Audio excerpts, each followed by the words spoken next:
In the year 1921, there was a quiet transfer of America's fuel reserves that would explode into one of the nation's first great scandals. In the shadow of World War I, oil had become strategic, so the U.S. set aside naval reserves at Teapot Dome, Wyoming, and Elk Hills, California. Secretary of the Interior Albert B. Fall, a political insider in Warren G. Harding's administration, arranged secret leases of those fields to private oilmen without competitive bidding. What followed reads like a conspiracy.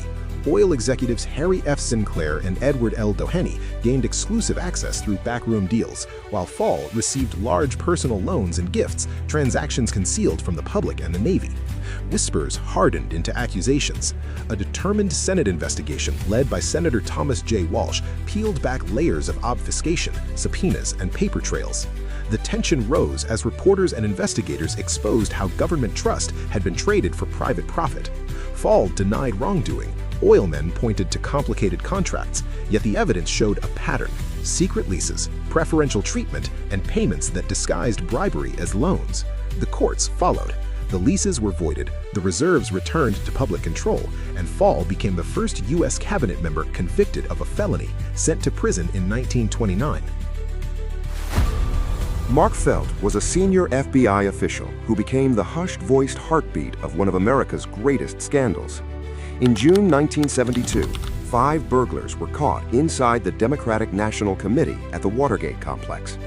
What seemed like a petty break-in quickly revealed a web of illegal campaign spying and a White House determined to hide it. Felt, then Associate Director of the FBI, began feeding cryptic confirmations to Washington Post reporters Bob Woodward and Carl Bernstein at secret meetings in a dim Roslyn parking garage. He feared political interference. The Nixon administration and operatives tied to the Committee for the Re-election of the President were obstructing the FBI, laundering money to silence burglars, and directing cover-ups from the Oval Office.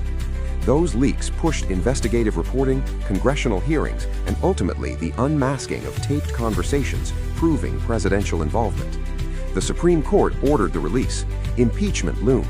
Richard Nixon resigned in 1974. Felt's identity as Deep Throat stayed a secret for decades. He only confirmed it in 2005, leaving a complicated legacy: a lawman who broke agency rules to expose a conspiracy that threatened constitutional checks and the rule of law.